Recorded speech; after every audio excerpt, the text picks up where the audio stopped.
Hi everybody, it's Ashley Bradford over here with the Adult Piano Lessons page. Hey, it's good to see everybody. I am starting today a multi-part series on memory. So we're going to do a few minutes today, and I will also have a blog, a link to my blog and a link to my YouTube channel below as well, so that you can keep up in multiple ways with this series, multi-part series on mastering memory. Today we are going to touch on the 5 musical memory channels. Let's start there. How about the 5 channels that we use when we're memorizing various aspects of music? I'm going to give a general overview today and then get more into detail in subsequent parts of the series. So, bottom line is, by building your musical memory, you're just going to be a better pianist. Period. But how do we strategically go about creating a robust memory network? How do we make sure we're addressing all the areas of memory, that we're not leaving holes in our process and in our memory database? How can we fit all the information together to ultimately support existing memory networks and to create catalysts for new understandings and abilities? Well, to me, musical memory, when I'm talking about musical memory, I'm just talking about musical stuff that I remember. I mean, it's really, I know you're not supposed to define words with their own words, but I think that's what we mean when we're talking about memory, musical memory. Musical related things that we can remember, we can recall. Obviously, building our musical memory bank is pretty much the name of the game when it comes to becoming a better and better piano player. As we progress in our piano journey, we should have more and more musical things that we know and that we can recall and we can execute on cue. It's basically what it means to when somebody says, I can play piano. There's things that I've learned that I can remember, things about music and about the piano that I've learned that I can remember and I can recall on cue. So, fundamental. It's what we're doing when we are playing piano. As a pianist, we rely on 5 different memory channels. Each memory channel holds core information that's critical to the skill of playing the piano. 5 different areas. These memory channels, they have a direct relationship to our core skill and ability to play the piano. The larger, stronger, deeper, wider, clearer we build each memory channel, the larger, stronger, deeper, wider, clearer our skills and ability to play the piano will become. Direct relationship. When we learn a song, what are we really doing? What does that mean? What does that mean to know something? What does it mean to learn something? When we learn a song, we're learning which pieces of information the song uses from each of the memory channels. We need to be really straightforward and diligent to recognize and absorb information from each memory channel and not leave out critical memory points from any given channel. If there's information about this piece that we just overlook, if there's critical pieces of memory that we don't address, that we leave behind or ignore, then we're leaving ourselves open to memory slips, to misinterpretation. We're just leaving stuff out. We just haven't gotten everything out of it that's really actually there. We haven't learned everything that we need to about that particular piece.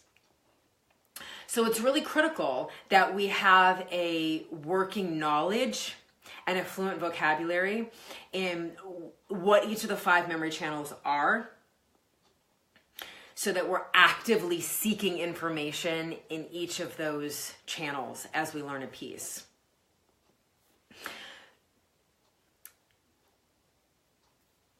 Now, on a little bit more personal note, I have definitely in my career seen a lot of information out there on memory.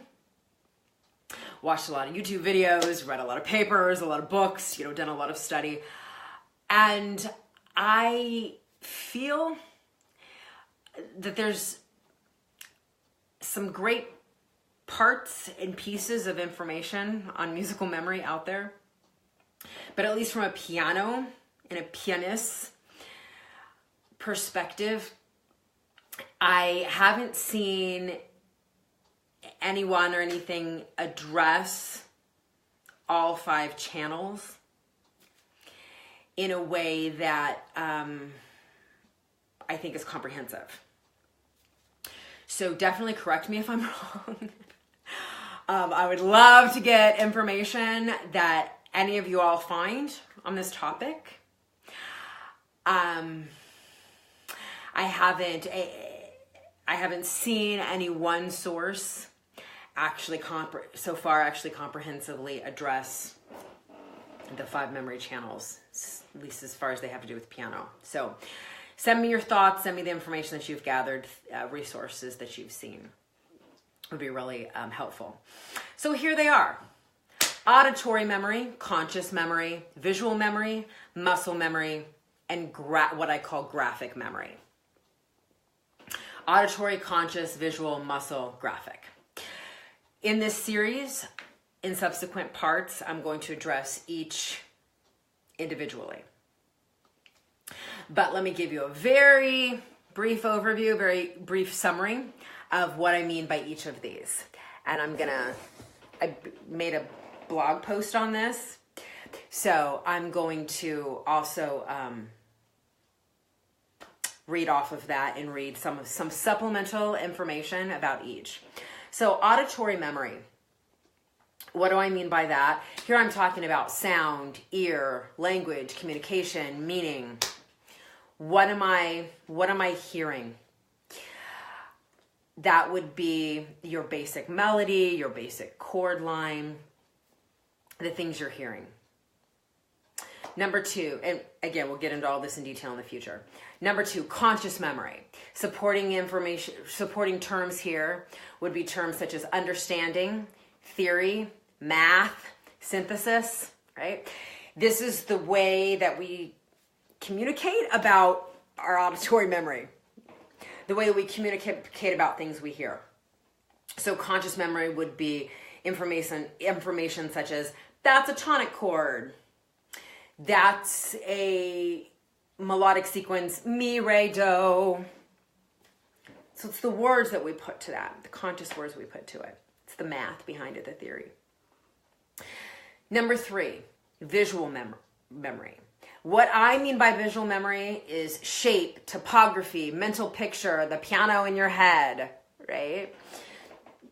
So what's that snapshot in your mind of what that sound looks like on the piano?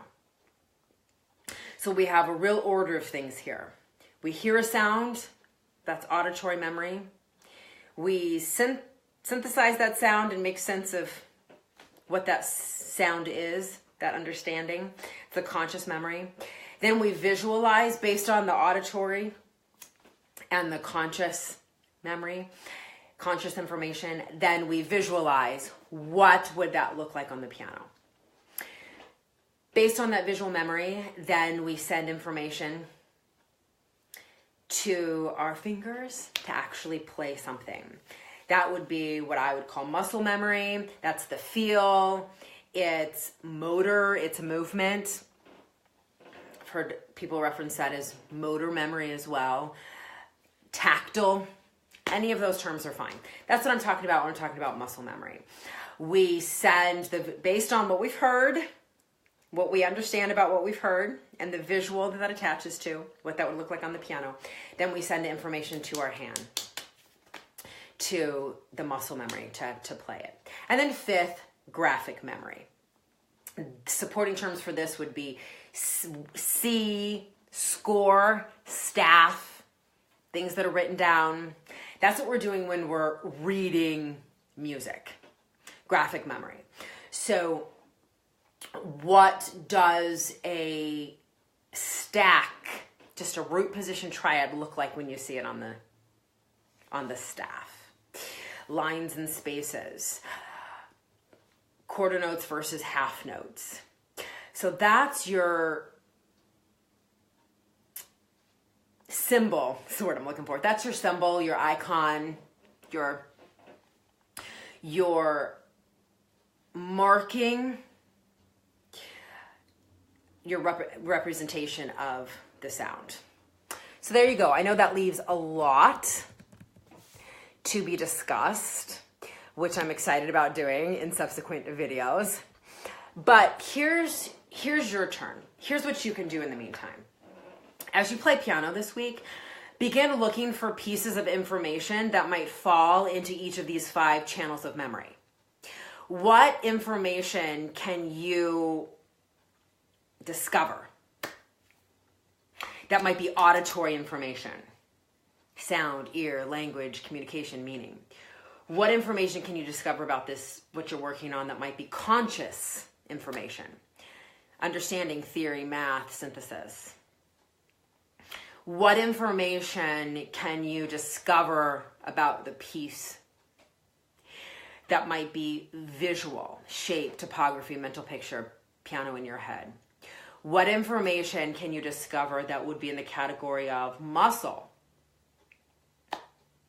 feel, motor, movement, finger numbers, tactile, things of that nature? What information can you glean that might have to do with graphic memory? What you're seeing in front of you in the score, written, staff. What are you reading?